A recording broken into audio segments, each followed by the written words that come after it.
want to thank you for coming and joining me today. I first moved and I relocated to another area. I was through your process. The care that you can get out of it as well.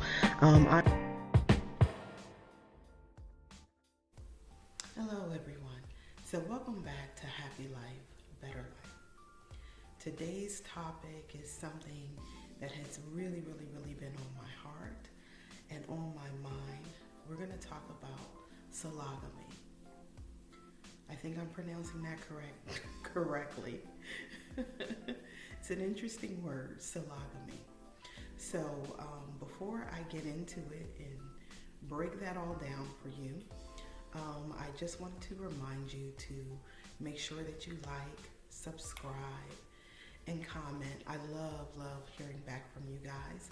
And sometimes it may take me a little bit of time to get back to you, but I absolutely go through and read your comments. So let's get into it. What is sologamy?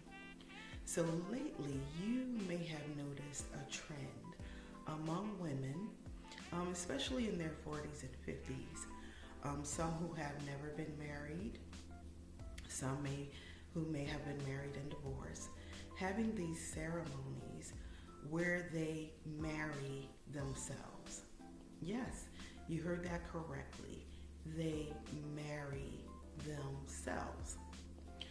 While I am so for empowering women, and while I think it's wonderful to celebrate yourself, to celebrate your success, I know many women who, they get a big birthday and they want to get decked out and they want to just have a night where people come together to celebrate them.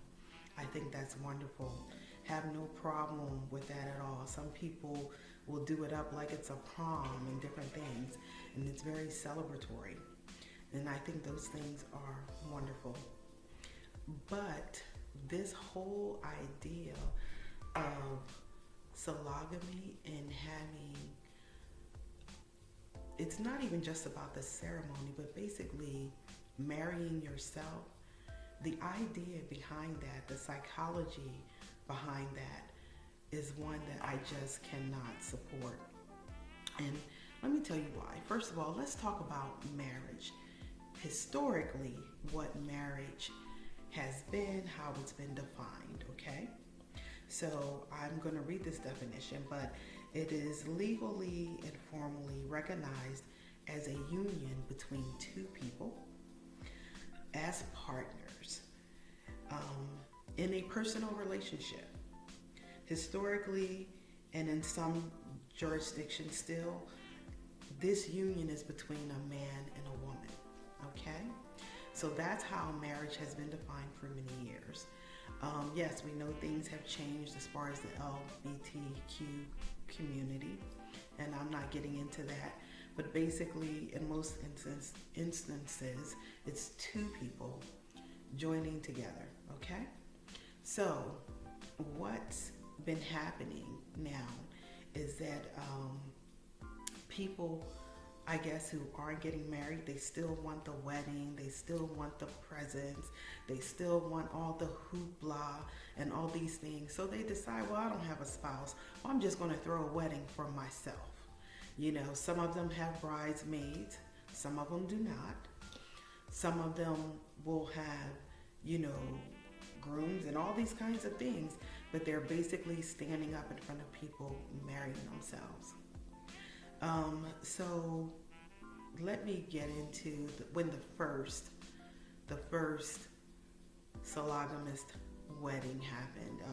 It was in 1993, at least as far as what I've been able to uncover through research. It was a woman who was in her 40s, and she was turning 40, and she wanted to have a ceremony for herself. And her name was Linda Baker, and she had what was reportedly the first marriage or wedding of this kind. Nowadays, people are just changing the definitions of everything. We live in a society where whatever you imagine something to be, you can make it that. Meanwhile, many of us have remained silent. Like, I'll be honest, certain things, I feel like people are going to do what they're going to do, and I haven't always wanted to speak out on certain things. But I do feel like, and I believe wholeheartedly, that when good people and people with wisdom remain quiet, foolishness abounds. Now, I've improvised on that statement. That last statement of foolishness could be replaced with lawlessness, could be replaced with evil, whatever people want to put there. Right now, I'm just saying foolishness. But some of this stuff really is detrimental to us as a society. I think that we have to begin to look at things and examine things. Our society is very self-absorbed in a lot of ways. And while I am for women standing up for their rights and celebrating themselves, as I said before, I feel like there are certain things that we do have to hold sacred and to a higher standard, you know. And I may lose some people today because I don't know if everybody will agree with that. But I personally feel like in our society today, I hear women repeatedly saying, I don't need a man. I don't need a man to do anything for me. But then we do things that clearly indicate that there's a void there that we're trying to fill. And I believe that when it comes to men, there are certain things, certain boys, and I'm just talking about the average man. I'm not getting into other communities of different things. I'm just speaking generally. I feel like there are certain things that men and women do differently, and I believe that we need each other. Now, and if things don't work out in our relationships, doesn't mean that we have to be stuck there, but I'm not going to try to replace a man by someone of my same gender, or I'm not going to try to replace a man by saying I'm going to marry myself. And it's just like different extremes sometimes that people go to. And I'm not saying that every person who's in a same-sex, relationship is trying to replace somebody of the opposite sex, but that's just another topic, and I'm not trying to go there. Basically, I'm just saying that I feel like a lot of women are trying to empower themselves in ways that can potentially be damaging down the road. You don't have to agree with me because this is just my opinion. It's not law. I'm just putting this out there because I feel like there are always predators ready to take advantage of whatever we want to do. People say that, a sologamous marriage it's an act of emphasizing your self-love, it's an act of independence and all these things, but also it's an act of people separating you from your money as well. People wanting to separate you from your finances because, now you're doing this big thing. And of course they're going to promote it because they want you to spend money on that white dress, even if you're going to be standing up there by yourself. They want you to spend money on a diamond ring, even if you're going to be standing up there by yourself. They want you to get flowers and invitations and all these things, even if you're going to be standing up there by yourself. So yes, they're going to support you in that. But is that really what's beneficial to you? And I feel like we do so many things sometimes to be seen, or we try to get self-worth and self-love from things that are very outward. And the truth is, when it comes to self-love and self-worth, honey, that comes from the inside. There is no ceremony that's going to give you that outwardly. There is no even declaration, that I'm going to do this and I'm going to do that, that's going to really heal you, affirm you, equip you, prepare you, and elevate you than the work that comes from the inside. And I just feel like that's something that has to be put out there, Because believe you me, there are many women who are having those self-marriages and walking away and going home, and they're still lonely at the end of the day. They're still sad at the end of the day.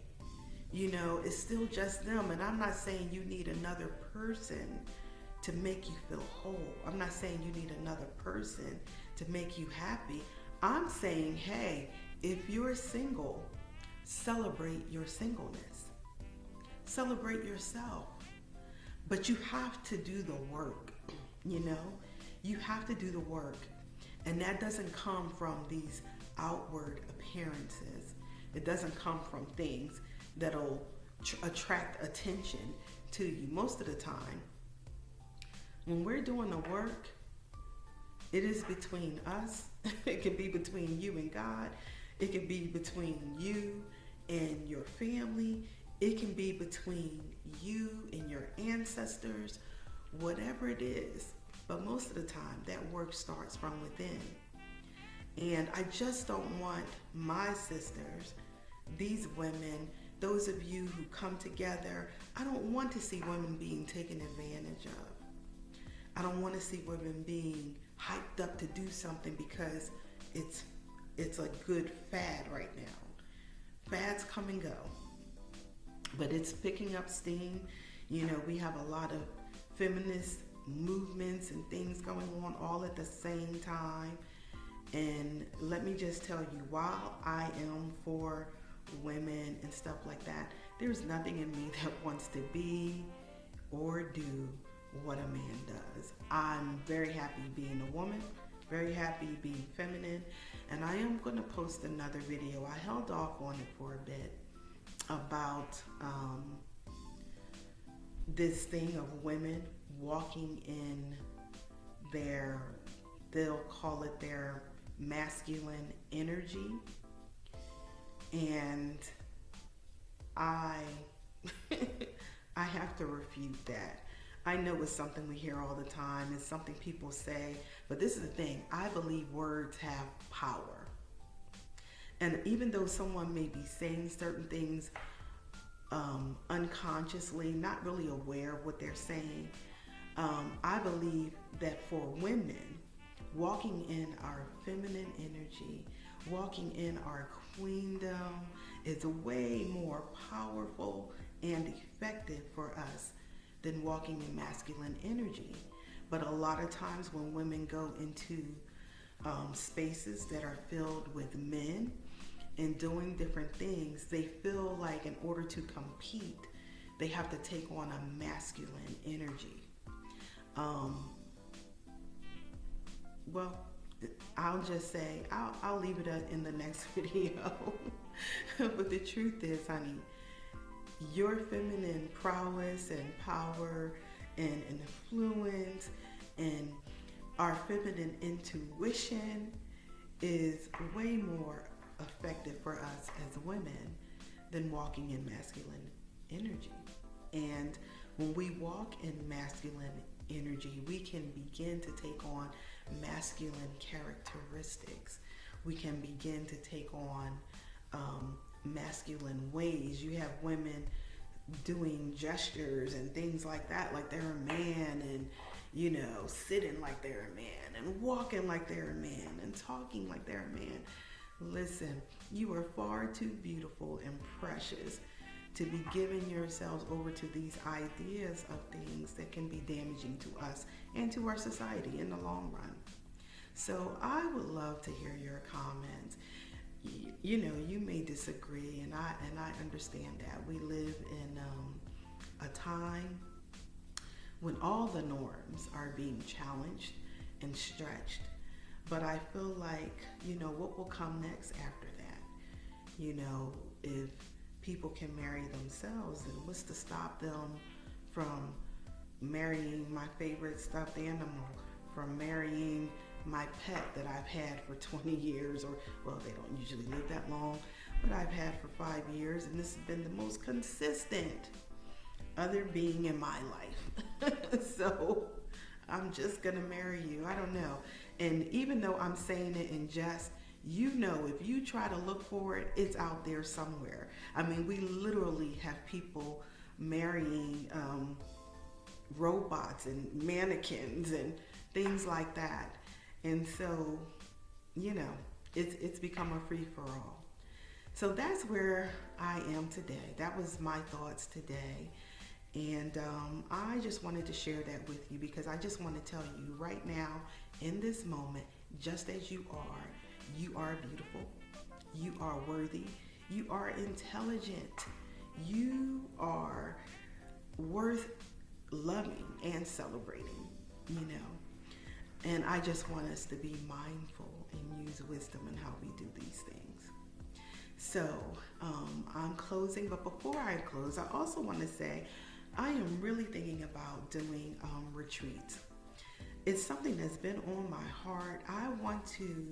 I used to do women's retreats before, up in the mountains and stuff, but I didn't do it that often. But when we did it, it was always such a wonderful experience, and it was life-changing for many of us.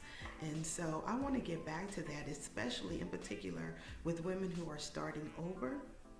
You know, you're starting over in your 40s and 50s or 30s, whatever it may be. And you could be starting over for different reasons. Divorce. You could have lost your spouse. You may be starting over like I am, going on a new venture of, you know, some people are retiring and doing different things, starting over in a new place and all these things. So in the meantime, I'm going to start looking into that and setting something up.